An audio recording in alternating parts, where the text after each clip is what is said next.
Cuba Información.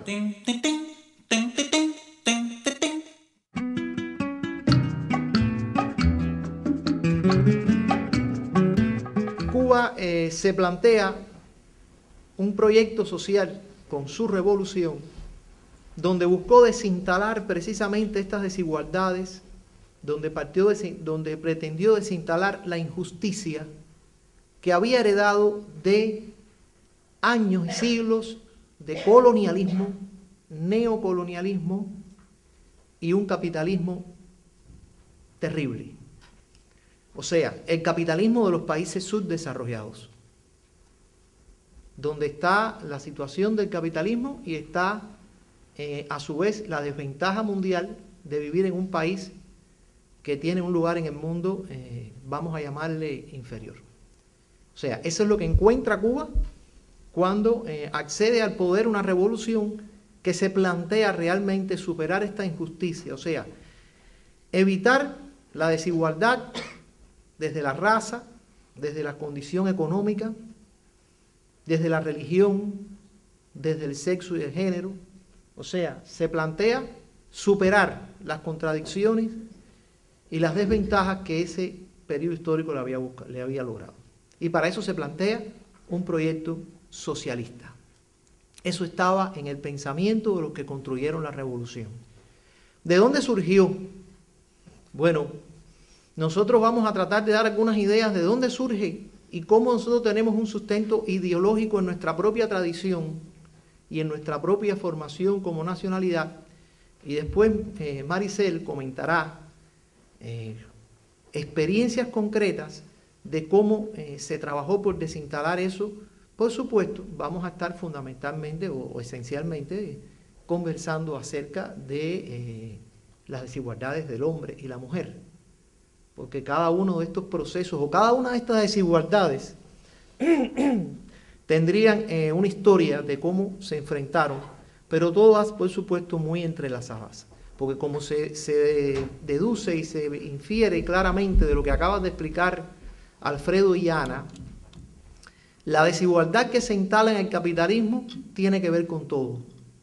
O sea, nos va marcando y nos va, por así decir, determinando una desigualdad en todos los ámbitos, donde nadie realmente al final, como vimos, es ganador. Bueno, yo decía que ese socialismo buscó que el desarrollo de los seres humanos plenos, felices, no desde el lujo, no desde el consumismo, no está eso en la ideología de la Revolución Cubana, no está eso en el pensamiento de los fundadores de la nación cubana. Desde ahí podemos decir que este proceso de transformación tuvo o ha tenido en estos años dos grandes vertientes. En primer lugar, el pensamiento social y político cubano de los siglos XVIII, XIX y XX, donde por cierto también está marcado por la ética cristiana, la verdadera ética cristiana, aquella que nos trajo el Padre Las Casas, que en medio de la explotación, en medio de la conquista, en medio del exterminio, se interpuso entre los indios y la espada del conquistador. O sea, esa ética también está incluida en nuestro pensamiento. Pero allí los fundadores de la nación cubana, los que empezaron a pensar a Cuba, comenzaron a delinear una línea de pensamiento donde la justicia, la igualdad, el equilibrio estaban en su centro. José de la Luz y Caballero, que se considera el padre de la pedagogía cubana, dicen que por primera vez dijo una frase donde alguien pretendió hablar de crear una escuela donde no estuviera en el medio de la justicia, y se puso de pie y dijo una frase que quedó como una sentencia para los posteriores pensadores. Dijo: primero quisiera ver caer las estrellas del firmamento que ver caer del pecho de los hombres el sentimiento de justicia. Esa frase, por así decir, marcó de una manera extraordinaria la manera de pensar de los cubanos. Después vendría entonces el pensamiento de quien fue realmente el crisol de nuestra cultura, José Martí. José Martí, que creo que es conocido en Iberoamérica, en su momento el político más preclaro del siglo XIX, previó lo que iba a pasar en América Latina con Estados Unidos, independentista, latinoamericanista, por supuesto, anticolonialista, pero curiosamente nunca antiespañol, amante de esa herencia cultural hispana, de la cual se nutrió extraordinariamente. Y este José Martí nos va a ir dejando toda una cultura basada en esto. Solamente voy a destacarlo porque además de ser, por así decir, el crisol de nuestra cultura, cuando Fidel Castro asalta el cuartel Moncada para iniciar el proceso de la revolución y le preguntaron quién era el autor de todo eso, él se reconoce como jefe, como director de esos hechos, pero dice, el autor intelectual es José Martí. En el imaginario de los cubanos está José Martí. Lo que pasa es que en ese imaginario entran otras cosas, como hemos visto en este evento. Martí dijo poéticamente, porque fue el más deslumbrante poeta del premodernismo en Hispanoamérica, con los pobres de la tierra quiero yo mi suerte echar. En otro discurso donde hablaba a los tabaqueros, aludía que la revolución tenía que ser con todos y para el bien de todos. Y en ese memorable discurso dijo que quería que la ley primera de la República fuera el culto de los cubanos a la dignidad plena del hombre. Sabemos que quería decir el hombre y la mujer, por supuesto. En aquella época no se usaba ese lenguaje actual. Y con esto comenzó todo un trabajo dirigido sobre todo a lograr una educación que él definió que debía ser una educación para la vida, donde pusiera al ser humano al nivel de su tiempo y lo capacitara para enfrentar las contradicciones de su tiempo. En la Edad de Oro, que fue el libro que escribió para los niños de Latinoamérica, dijo una frase muy bella en la introducción. Dijo, nunca es un niño más bello que cuando trae en sus manitos de hombre fuerte una flor para su amiga. Después se dedicó durante toda su vida a enaltecer el papel de la mujer que estaba luchando junto al hombre cubano por la independencia. Ahí enalteció a la madre de los Maceos, enalteció a su propia madre. Un día que la madre mostró su temor ante el riesgo de que lo mataran, le dijo, madre, ¿y de quién he venido yo con estas ansias de justicia? Y creo que después mostró su sensibilidad ante todo el problema de la igualdad de la mujer en unas cartas que yo recomendaría a todos los aquí que la buscaran, las cartas a María Mantilla, donde le dice a María en varias cartas, la va preparando para la vida y le dice que tiene que ser económicamente independiente, que tiene que saber vanagloriarse de sí misma delante de todos los hombres, que no puede nunca depender económicamente de nadie, le da las herramientas para que no sea dependiente, porque dice que si no va a venir un lindón a tomarla del brazo, a prometerle cosas y a llevarla a la servidumbre.